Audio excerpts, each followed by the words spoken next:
Hello and welcome to another build video. Today I'll be showcasing my Knifethrowing assassin build, which is a build I have used throughout an entire solo or normal playthrough.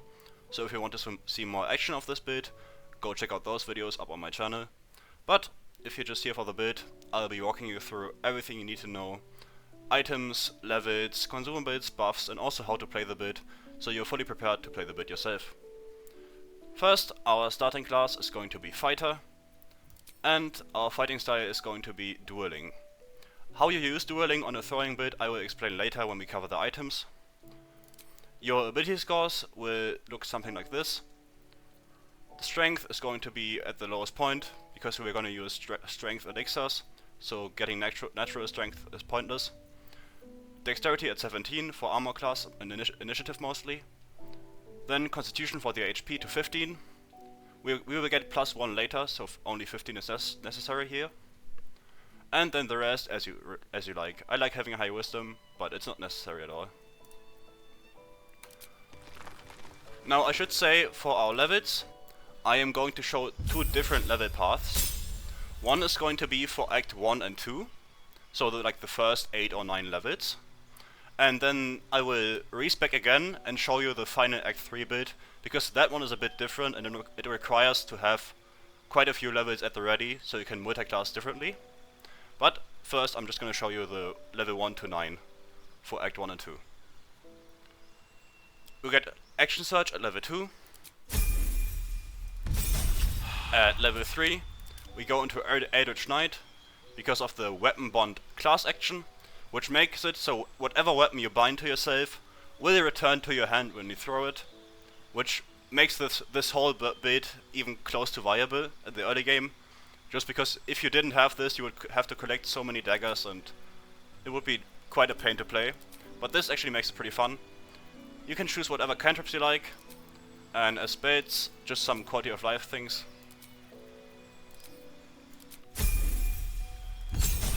At level 4 we get our first feat, which would be Tavern Brawler, and this is where we get our 1 point in con, so this is our full HP now. And we also get another spell, doesn't really matter what you choose here. At level 5 we get Extra Attack, obviously very important, because it also applies to throwing attacks. And at level 6 we start multi-classing into Rogue. Sneak attack does work on throw attacks, but we're not gonna go high level into Rogue, so it's not that useful. It's just a bit of extra damage. Then we get the cunning actions from Rogue. But most importantly, we get our subclass, which is going to be Assassin, as the name would suggest. And Assassin is a very strong subclass, mostly because of this feature, which makes it so you guarantee a critical hit against any surprised creature. And surprising people is incredibly easy. If you have a summon like a familiar or shovel, you can easily surprise them from invisibility, or just do it yourself and get 3 critical hits on the first round of combat. Just very broken, very strong, and the main reason why we choose this subclass. You also get the action and bonus action restore when combat starts, and you get advantage against people who haven't taken a turn yet.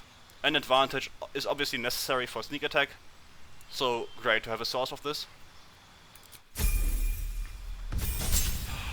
And lastly we're going to take another feat, which is going to be Alert, so we get initiative. And that's about it for the Act 1 and 2 build. You might go all the way up to level 10 if you're doing a more thorough playthrough. So if you somehow get up to level 10 before Merkul, just choose whatever feat you like from your fighter levels. And like, this would be a good choice, but anything else works as well.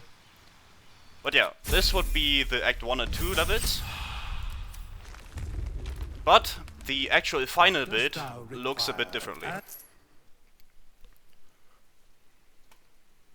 We are going to still start with Fighter and choose the dueling fighting style. Same ability scores.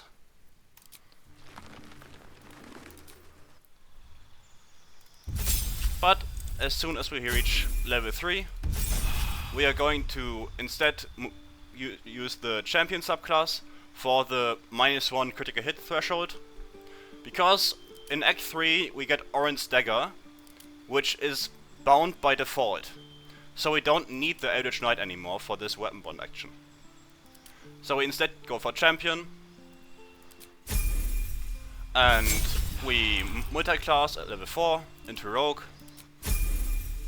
The Rogue part doesn't change at all, we still get Assassin at level 3 Rogue.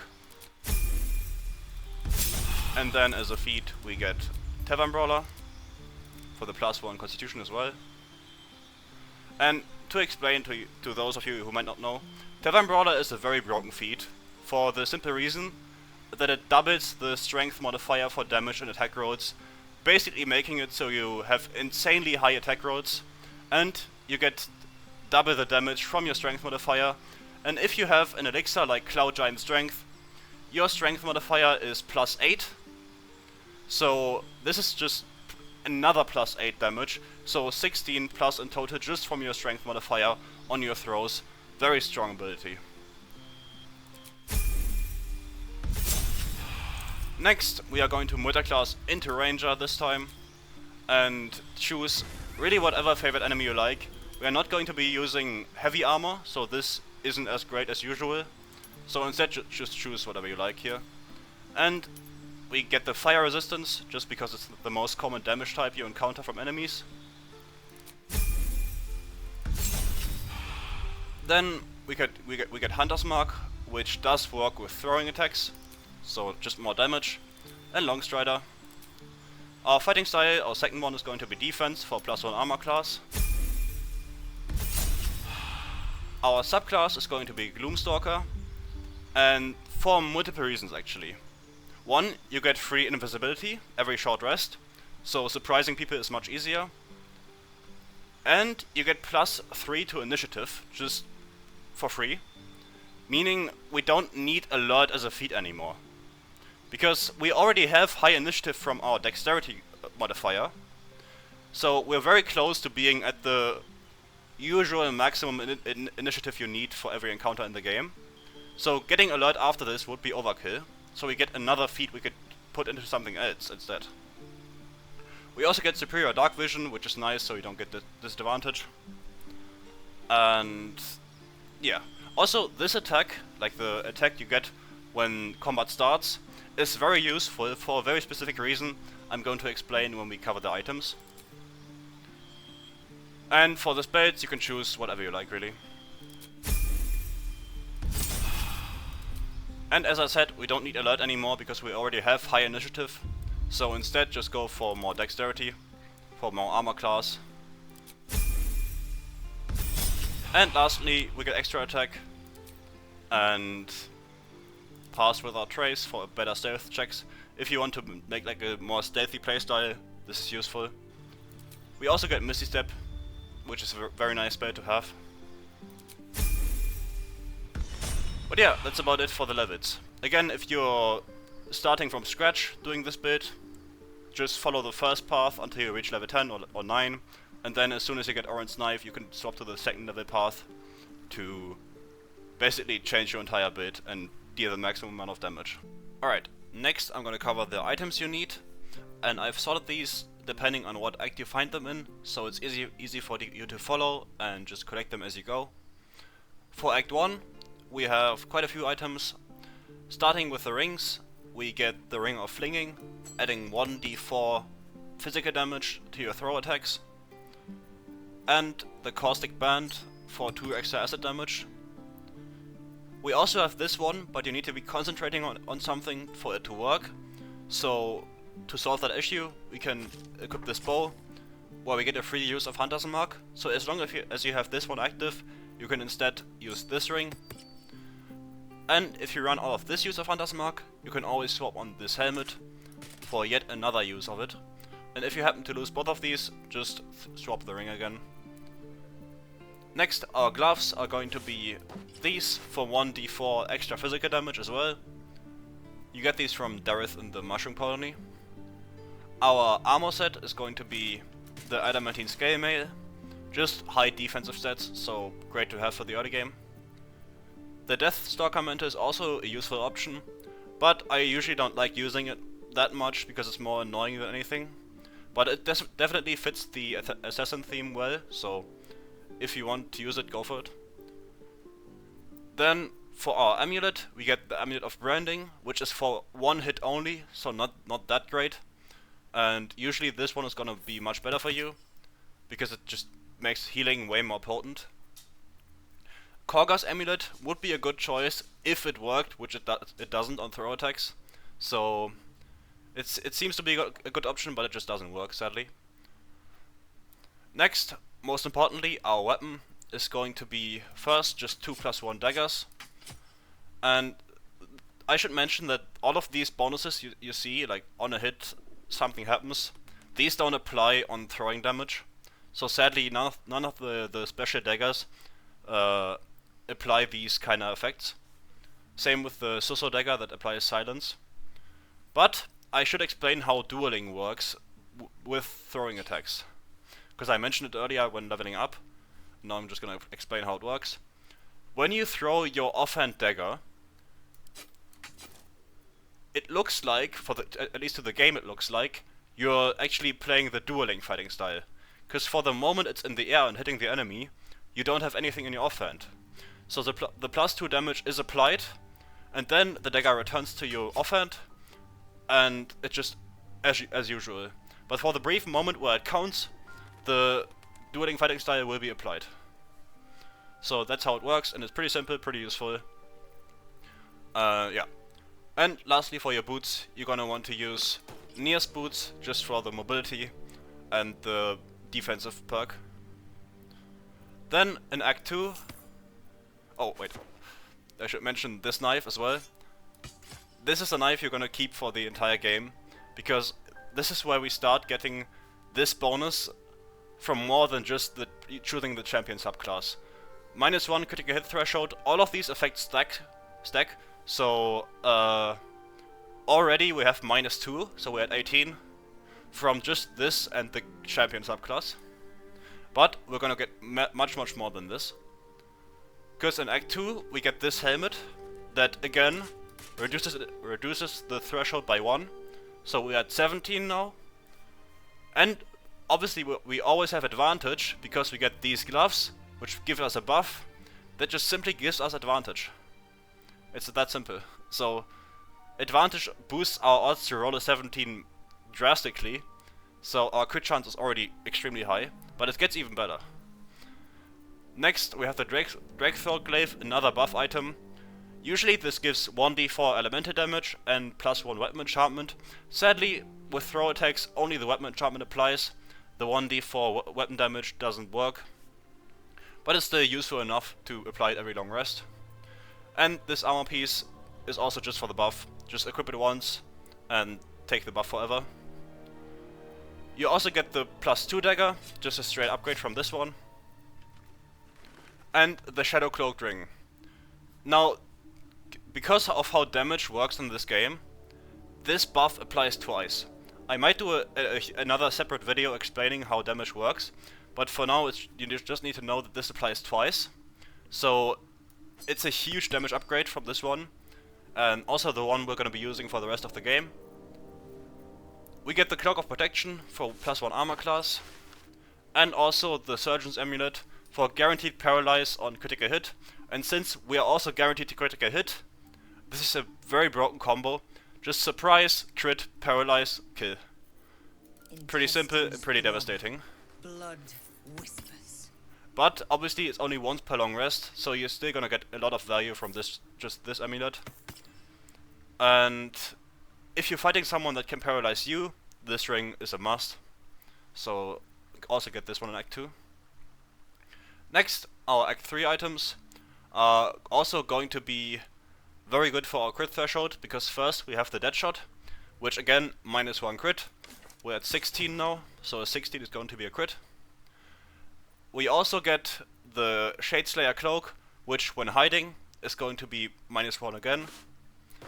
So we're at 15 now. And most importantly, Orin's Dagger, which is going to be our new throwing weapon. And as I said earlier, this weapon is bound by default. I didn't bind this previous to this. This is just how it is. so you don't need to play Eldritch Knight anymore. You also get +1 armor class from having it in your offhand, and you gain True Striker Post, which is just more damage of a reaction, and since your reactions are kinda useless, this is a great use of them. You also, if it's in your main hand, you also apply Aura of Murder as an effect to people, making them vulnerable to piercing damage, and this is great, especially because you get the free main hand attack from Dread Ambusher. So you can use that attack to basically mark a target, make them vulnerable, then you go on a distance and still get the vulnerable debuff on them and just kill them in one turn. This is basically what I did to Raphael. That's how he died so quickly. Because even though I wasn't even close to him, he was still vulnerable to piercing damage, and I could just deal huge damage to him very easily. And lastly, obviously you might have seen it already, this is also -1 to crit, so we are at 14 now. A 14 is a crit. And we have advantage, so it's nearly guaranteed. That's like a massive crit chance. But I digress. Next, our other cloak option would be the Cloak of Displacement. And if you're going for this, since it's like a more of a defensive option, you can also swap on this armor. This gives you a huge AC bonus, because it takes your full dexterity modifier and adds it to your armor class. So this is a more defensive setup. And if you want to go even more defensive, you can swap on this helmet for +1 extra armor class and critical hit immunity. So this is the very safe setup.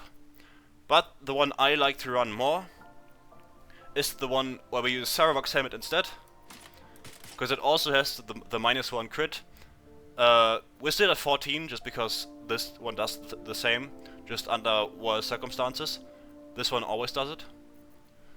And for our armor, we're gonna use the Ballast armor. Now, we already have the Aura of Murder effect from the knife, but for this to work, we have to always main hand attack someone, because it doesn't apply it on the throw. As I mentioned earlier, all of these bonuses don't apply on throw. So, we have to actually use our main hand attack to apply it. So having it just as an aura around you is obviously way better, but it doesn't work on range, so there are downsides to it. We also have the Ambusher knife, which can be more useful than this one, if certain circumstances are met.